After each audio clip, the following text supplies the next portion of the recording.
What is the difference in meaning? Answer. The first three attributes in terms of which the Buddha has no defect did not give a reason.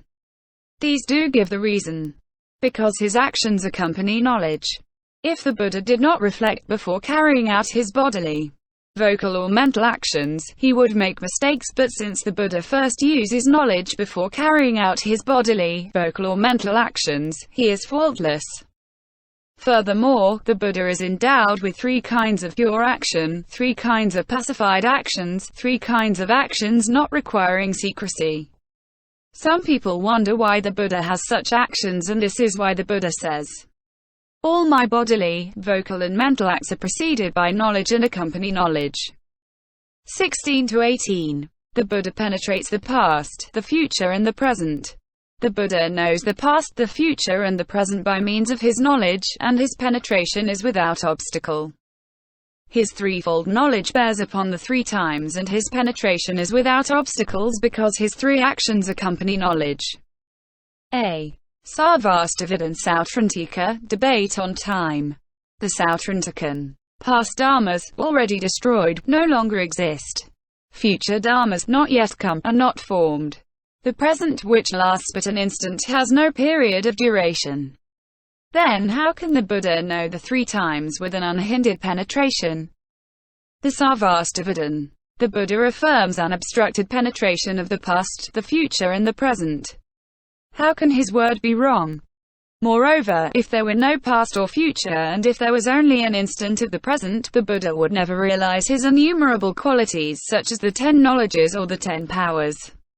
There cannot be 10 simultaneous knowledges in one single mind. If that were the case, the Buddha would never fulfill the 10 powers. This is how we know that there is a past and a future. The sautrantika. If the past, the future and the present existed, what could there not be? But the Buddha preached the four truths, and, in the truth of suffering, he saw the aspects of impermanence, etc. Impermanence is death after birth, ruin, vanishing. If past dharmas existed actually in truth, there would no longer be impermanence, ruin, vanishing. Moreover, to claim that the past, future and present exist is to fall into eternalism. Why? If the dharma exists in the future, it necessarily exists in the present, and from the present it goes into the past. If a man were to leave one house to enter another, we would not say that he has disappeared. The Sarvastivadin. What is wrong in saying that he has not disappeared? The sautrantika. If there were no impermanence, there would be neither sin nor merit, neither birth nor death, neither bondage nor liberation. Sins are the 10 bad paths of action, killing, etc. If there were no impermanence, in other words, if the victim of the killing were eternal, there would be no sin of killing, etc. As is said in the Fempai, a knife driven into the body and impaling the 7 places would do no harm. Merits are the 10 good paths of action, abstaining from killing, etc. Impermanence is the distinct births and deaths. If there were no impermanence, there would be neither birth nor death, there would be neither bondage nor deliverance. These are the innumerable errors resulting from the eternalist system. The Sarvastivadin. The dharmas of the 3 times each have their own characteristic. The past dharma has the characteristic of the past, the future dharma has the characteristic of the future, the present dharma has the characteristic of the present. If the past and the future had the characteristic of the present, there would be the difficulties that you have raised, but here past, future and present each have their own characteristic.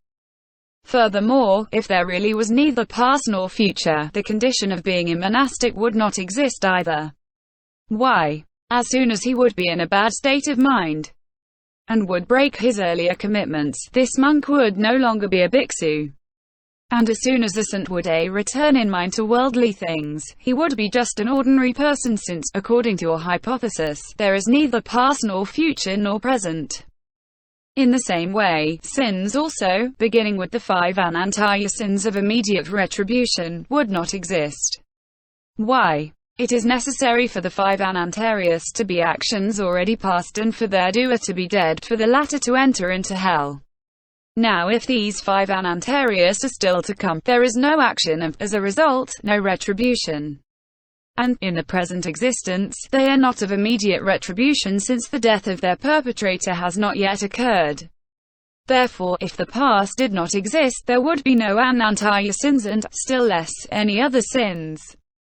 The same reasoning holds for merits.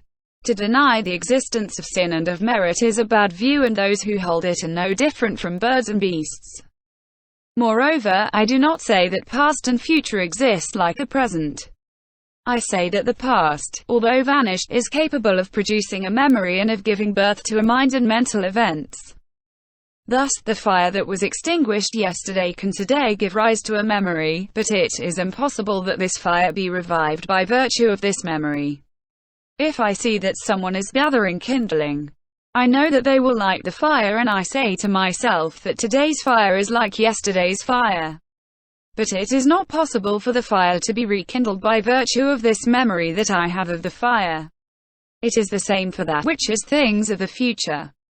Although the present mind is instantaneous and without duration, it re-arises in series and is able to recognize dharmas inwardly using the actual mind as cause and outwardly using the dharmas as object. A mental consciousness takes up its job. This mental consciousness, which is sovereign, cognizes past, future and present dharmas. There is only the mind and the actual mental events that it does not cognize.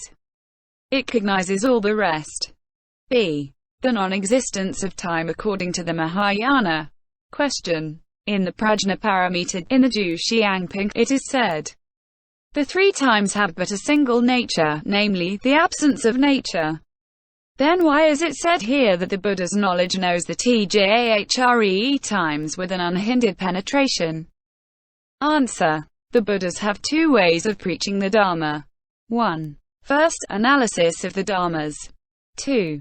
Then, the preaching of unlimited emptiness. When the Buddha claims that he penetrates dharmas of the three times without any obstacle, this is an analytical teaching. When he says that the three times have but a single nature, namely, the absence of nature, he is teaching unlimited emptiness. Moreover, those who are not omniscient come up against obstacles in the consciousness of the three times.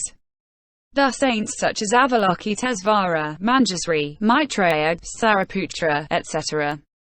have all encountered obstacles in the consciousness of the three times. Therefore, when it is said that the Buddha cognizes the three times with an unhindered penetration, we are not referring to emptiness but simply to the analysis of dharmas. Finally, there are people who produce wrong views in regard to the three times and who say, past dharmas and beings have a beginning, do not have a beginning, etc. If they have a beginning, then there are new beings, and the dharmas also arise without cause or condition. If they do not have a beginning, neither do they have an end. They have neither end nor middle. Or else not having a beginning means having a middle and having an end. Not having an end means having a beginning and a middle. Not having a middle means having a beginning and an end.